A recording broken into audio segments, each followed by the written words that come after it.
Missouri, the show me state, stories need proof, and that's what we'll try to provide today. Using archival newspapers and available evidence, we'll uncover Missouri's ancient mysteries. From burial mounds, prehistoric canal systems, man-made caverns, to giant skeletons, these discoveries reveal a rich history of powerful cultures and deep spirituality. Join us as we reveal the hidden past of the show me state. We'll begin by exploring some of Missouri's strange skeleton reports.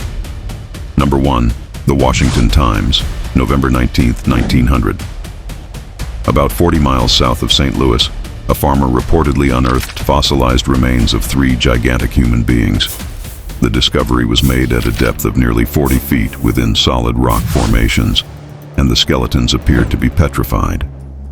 Their skulls were said to be far larger than those of men living today, and based on their proportions, the individuals were estimated to have stood between 9 and 10 feet tall. Even the smallest of the 3 bore the unmistakable frame of a giant.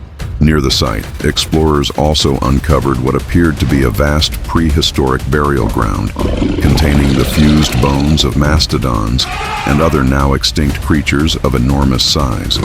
News of the find reportedly drew interest from scientists in St. Louis, as well as experts associated with the Smithsonian Institution, all of whom were left perplexed by the astonishing remains. Number 2. Atlanta Tri-Weekly Journal, June 1, 1922. The ancient earth mounds of Missouri's Cahokia district, spanning over 80 mounds across 600 acres, have begun to reveal long-held secrets through a 5-week excavation led by Dr. Moorhead. The dig uncovered 3 cemeteries, 52 human skeletons, 23 funeral jars and urns, various small art objects, weapons, daily life implements, and a ceremonial altar. These finds offer a vivid glimpse into the lives of the builders of these mighty structures. Several skeletons were sent to Washington University, where reports describe the people as physically strong and intellectually capable, with large cranial capacity and a pronounced forward lower jaw, suggesting a distinctive and powerful race in both body and mind. Number 3. Fort Worth Daily Gazette, August 15, 1883. A giant skeleton was unearthed near Barnard, Missouri, reported by J.H. Mainley. Local farmer John W. Cannon found bones protruding from a ravine bank, revealing a prehistoric man estimated to be nearly 12 feet tall. The skull measured 12 inches wide, 15 inches from base to crown, with a 40-inch circumference. The ribs were nearly 4 feet long and 3/4 of an inch thick, large enough for a man to crawl and turn inside the chest cavity. Thigh bones measured 30 inches and were massive. The feet were striking, with the first large toe joint 3 inches long and entire feet about 18 inches. The skeleton lay face down, nearly 20 feet deep. Though some bones deteriorated on exposure, many were preserved. These remains, now exhibited in Barnard, continue to fascinate both scientists and the public. Number 4. The Nez Perce Herald, Nez Perce, Idaho, July 19, 1923. Skeletons believed to be those of prehistoric men who once inhabited the Ozark Mountains, long before the age of bows and arrows, have been unearthed near Knoll, Missouri. These remains exhibit physical characteristics distinct from any known Native American tribes, suggesting they belong to an earlier, unknown people who once roamed the region. Number 5. Steelville Ledger, Steelville, Missouri, 1933. While excavating a gravel pit near Steelville, workers discovered the skeleton of a man estimated to be over 8 feet tall. The Steelville Ledger reported massive thigh bones and skull fragments among the remains. The skeleton was buried beneath layers of ancient ash and limestone, positioned seated with its head bowed. After being handed to museum officials, the skeleton mysteriously vanished, and no trace has ever been found. Photographs showed the giant's remains next to a 6-foot resident for scale, sparking speculation that he was either part of the ancient mound-building race or an Osage chief of extraordinary stature. The disappearance under institutional custody remains a mystery, echoing other stories of giant bones claimed by museums or agencies, but never publicly seen again. Number 6. Butler Weekly Times, Butler, Missouri, October 10, 1883.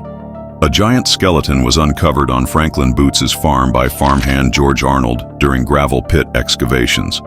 The skeleton, seated and facing east about 6 feet below the surface, belonged to a man of colossal size. Though some bones were broken, the skull was intact, measuring about 16 inches from front to rear, passing through the eye socket, and the lower jaw measured 8.5 inches, suggesting a brain weight between 4.5 to 5 pounds. Other measurements indicate the man stood at least 9 feet tall with a proportionally large body. The teeth were large and showed no decay but were worn nearly to the bone, indicating advanced age. The massive jawbone suggested muscular strength far surpassing that of modern humans. Number 7. The St. Louis Republic, June 18, 1901. Laborers working at the corner of 2nd and Vine Streets uncovered part of a skeleton buried approximately 5 feet below the cellar floor. Initially, the jawbone was mistaken for that of an animal due to its immense size, but upon closer examination, it was found to be too human-like to belong to any creature other than a man. The jaw still contained several enormous molars, indicating the individual was of powerful build. The remains are believed to be those of a giant mound builder, buried within a peculiar layer of virgin clay never before unearthed at the site. Number 8. The St. Genevieve Herald, September 25, 1915. A man from Poplar Bluff uncovered a burial site believed to belong to a prehistoric race near St. Genevieve. The site contained skeletons thought to be of sun worshippers, as all the remains were positioned facing east. Among the finds were arrowheads and a skull that differed notably from those attributed to known Native American tribes. The skull was small but featured very large jaws and teeth. Near the skeletons were traces of burned charcoal, suggesting ritualistic practices. The large jawbones indicate that the people were of unusually robust build despite the smaller skulls. Number 9. Mysterious petroglyphs. At sites like Washington State Park, Missouri's petroglyphs depict spirals, abstract forms, and animal effigies pecked into granite outcrops. Their meaning remains debated, ranging from shamanic visions to star maps. Number 10. St. Louis, Mound City. In the 1800s, St. Louis was called Mound City for its dozens of conical mounds dotting the landscape. Tragically, nearly all were destroyed by urban development. Reports claim some contained unusual burials, copper ornaments, and oversized bones, forever lost to progress. Number 11. Taosagi Mounds, Southeast Missouri. This Mississippian site, protected as a state historic park, reveals a once-walled ceremonial center with platform mounds. Excavations uncovered burials, pottery, and ritual items, but whispers persist of unrecorded finds, giant skeletons among them.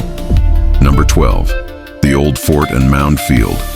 Located along the Earthworks Trail in Van Meter State Park, these showcase ancient hand-dug ditches and burial mounds built by the Oneota, Missouri, and Woodland peoples. The Old Fort is a double-ditched earthwork constructed by ancestral Missouri Indians, while the mound field contains burial mounds created by Woodland Indians.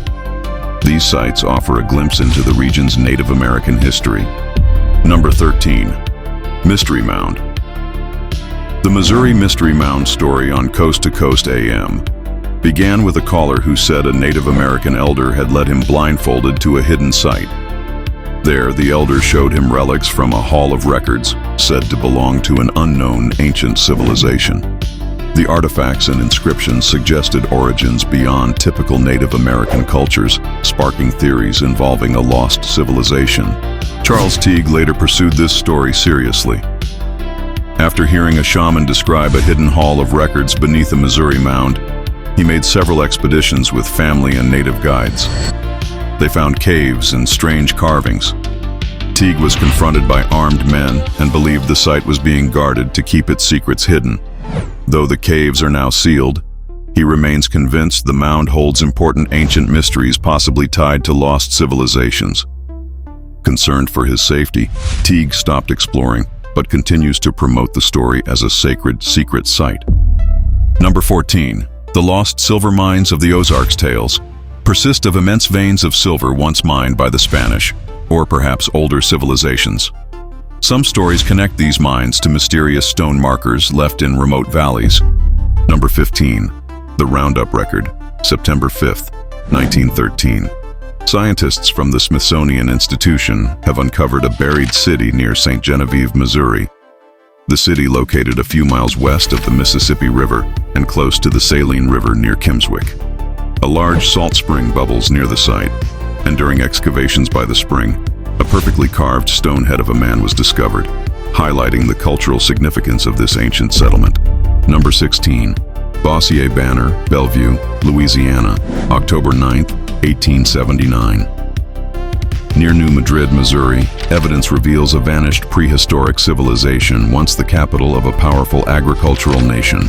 Southeast Missouri features countless mounds, embankments, and walls outlining large and small enclosures, suggesting planned streets increasing near New Madrid. A prominent mound measures 1,200 feet in circumference, 40 feet high, and is surrounded by a 5-foot deep ditch. Excavations uncovered an intricate water system with canals and wharfs along Bayou St. John, including artificial land projections extending into the water. One canal connects Big Lake to the Mississippi River, and another, Cypress Bend Bayou, links Big Lake to Cushion Lake via a 70-mile channel fortified by an earth bank to prevent flooding. This extensive canal network points to sophisticated trade.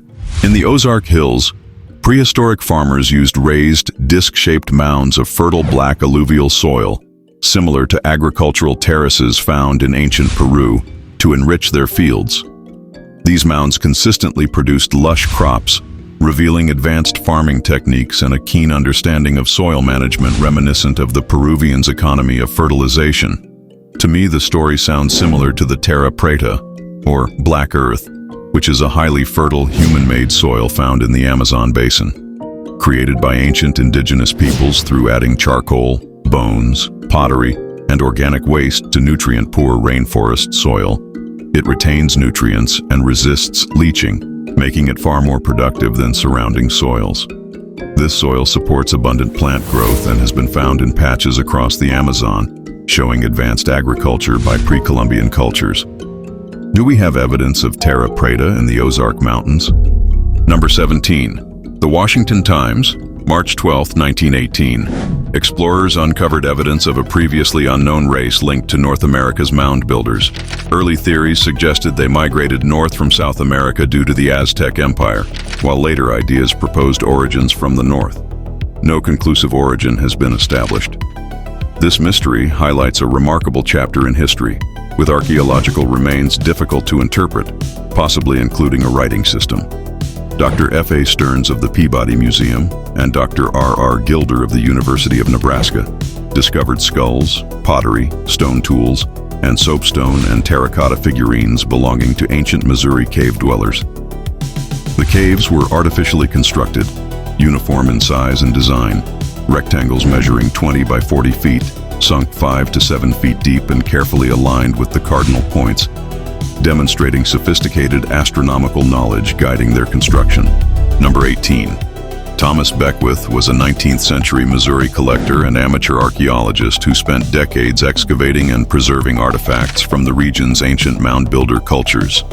His work culminated in a 1911 publication titled The Indian or Mound Builder, which detailed daily life, burial customs, and artifacts unearthed in southeastern Missouri. His collection includes over 900 ceramic vessels, such as effigy pots and burial urns, and more than 2,000 lithic objects including arrowheads, flint hoes, and stone tools. He also gathered pottery fragments, ceremonial items, ornaments, bricks, and burned plaster that provide insights into the people's rituals and architecture. These items reflect both daily life and artistic skill, including well-shaped pottery, painted designs, and advanced stoneworking for the era. Today, the entire collection is housed at the Rosemary Burkell and Harry L. Crisp Sekou Museum at Southeast Missouri State University in Cape Girardeau, Missouri. Number 19. The Rich Hill Tribune, Rich Hill, Missouri, June 9, 1910. In the Columbia area, students Dan McGuire and R.E. Miller uncovered a stone chamber inside an Indian mound. The chamber measured about 4 feet wide and 10 feet long. Such stone chambers and vaults are notable architectural features found within mounds, adding to the growing record of complex prehistoric constructions. This story is similar to others I've covered, like the Vault of Giants found in Jackson, Ohio, and another Vault of Giants discovered in Iowa. It supports the idea that vaults and chambers were indeed found inside ancient mounds. Number 20. Momo, the Missouri Monster, 1972. Missouri's own Bigfoot legend hails from Louisiana, Missouri, where terrified witnesses reported a shaggy, foul-smelling 7-foot-tall beast with glowing eyes. Dubbed Momo, the creature spurred a media frenzy and sightings across the Mississippi River Valley. Number 21. The Ozark Howler. This fearsome cryptid, part wolf, part panther, with glowing red eyes, is said to stalk the Ozark forests. Longtime residents describe bone-chilling howls echoing through the hollows, often before storms. Number 22. Spook lights of Hornet and Joplin. One little one. Wait, maybe 3. Hang on. Okay, wow. Okay, now it's got one ahead of it. Now it's getting really, really bright. For over a century, glowing orbs of light have been seen dancing across the hills near Joplin. Known as the spook light, they defy explanation. Sometimes floating, sometimes darting, always vanishing when pursued. Number 23. Mark Twain National Forest. Mark Twain National Forest in southern Missouri is known for strange hauntings and paranormal activity, including sightings of large black canine creatures called hellhounds, or werewolves, with glowing eyes. Visitors report eerie feelings, strange noises, ghostly apparitions, and shadowy figures. The forest sits atop the active New Madrid seismic zone, which may release unusual energies contributing to these phenomena. Stories of demonic growls, ghostly figures, and mysterious events have been featured on documentaries and shows like Discovery Plus, making the forest a well-known hotspot for supernatural activity. Number 24. Cattle mutilations, the 2004 UFO Hunters episode. Cattle mutilations in Missouri documented a local farmer losing dozens of cattle to mysterious bloodless mutilations, forcing him to stop farming amid fear and losses. Investigators found a strange metal implant inside one mutilated cow that appeared to move within the carcass when detected by a metal detector, suggesting advanced or possibly extraterrestrial technology. The episode highlighted suspicions of Missouri as a secret UFO hotspot, linking these mutilations to a broader pattern of unexplained cattle deaths along the 37th parallel UFO highway across the U.S. This documentary raised serious questions about the causes behind the mutilations and the devastating impact on the farmer's livelihood. Number 25. The 1941 Cape Girardeau UFO crash. Cape Girardeau, Missouri, is said to be the site of one of the USA's earliest recovered UFO crashes, occurring in April 1941, 6 years before the famous Roswell incident. According to the story, Reverend William Huffman was called to a field near Cape Girardeau to pray over 3 alien bodies found at the crash site. The craft was described as a silver flying saucer with no seams, and the extraterrestrial beings stood about 4 feet tall with long fingers. 2 of the aliens were already dead, while the third died before the Reverend's eyes. The U.S. military allegedly confiscated all evidence and imposed secrecy on witnesses. A photograph reportedly existed showing 2 men holding one of the bodies but was lost over time. The story has been passed down through family accounts and published by UFO researcher Leonard Stringfield. It remains one of the earliest and most debated UFO crash stories in the U.S., sparking ongoing discussion about its authenticity. Number 26. The Piedmont Lights. The Piedmont Lights are a famous series of UFO sightings that began in 1973 near Piedmont, Missouri. Over 500 reports described strange lights and objects in the sky, first seen by a local basketball coach and his team. The phenomenon attracted scientists, including physicist Dr. Harley Rutledge, who studied the lights for 7 years and concluded some sightings were unexplained. Even the government was down here, asking questions as to what, was taking place. Never knew what they were, and I never said what they were. I just described what I saw. Piedmont later embraced this history by opening the UFO capital of Missouri Park in 2024, celebrating its reputation as a UFO hotspot. Number 27. Zombie Road and the Witch of St. Louis. Zombie Road, also known as Lawler Ford Road or Rock Hollow Trail, is a historic 3.6-mile road in Wildwood, Missouri, built in the late 1860s as access to the Merrimack River and nearby railroads. It is said to be haunted, built over one of the largest Native American burial mounds in the U.S. Local legends tell of ghostly apparitions, shadow figures, and unsettled spirits of Native Americans, Confederate soldiers, children, and railroad workers. The road also has stories about a zombie killer serial killer from the 1950s. Today, the road is closed at night to prevent trespassing, and visitors report eerie experiences during the day. Number 28. The Missouri Gravity Low. The Missouri Gravity Low is a large geological feature about 370 miles long and 60 miles wide, characterized by a mass of low-density granite beneath the surface. It lies between two major fault zones and is associated with deep basement structures influencing local seismic activity. This gravity anomaly is linked to the New Madrid seismic zone and has likely played a role in historic earthquakes in the region. The low represents an area where the Earth's crust is less dense, creating a distinct gravitational signature that affects geology and earthquake patterns in Missouri. Number 29. Devil's Honeycomb. Devil's Honeycomb is a unique geological formation of red and gray rhyolite at Hughes Mountain in Missouri's St. Francois Mountains. The ancient volcanic rock cracked into polygonal columns, creating a honeycomb-like pattern. This natural wonder formed about 1.5 billion years ago and is one of Missouri's most dramatic landscapes, attracting hikers and geology enthusiasts. Number 30. Elephant Rocks. Elephant Rocks State Park in Missouri features giant pink granite boulders formed about 1.5 billion years ago during the Precambrian era. These boulders, shaped by slow cooling magma and erosion, stand end to end like a train of circus elephants, giving the park its name. The granite is part of a pluton called Graniteville granite, noted for its unique mineral composition. Number 31. Missouri Balanced Rocks.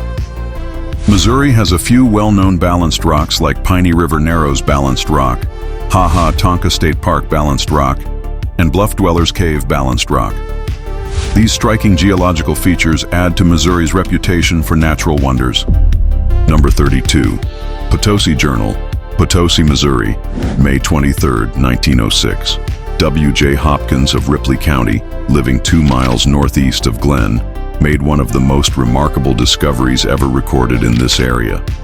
While digging around an ancient persimmon stump estimated to be 606 years old, about 4 feet below the surface, he uncovered a well-preserved human skeleton. The skeleton belonged to a man of medium build with a dark complexion, as suggested by a bunch of long black whiskers found alongside it. After carefully removing the bones, Hopkins found several gold coins, presumably Spanish, dated between 1792 and 1808, as well as a gold button engraved with the initials J.L. Continuing his excavation, his shovel struck something metallic. Clearing the soil revealed a large cedar chest, heavily bound with iron. Working alone to keep the discovery secret, Hopkins managed to raise and open the chest, which was filled with gold coins similar to those found with the skeleton.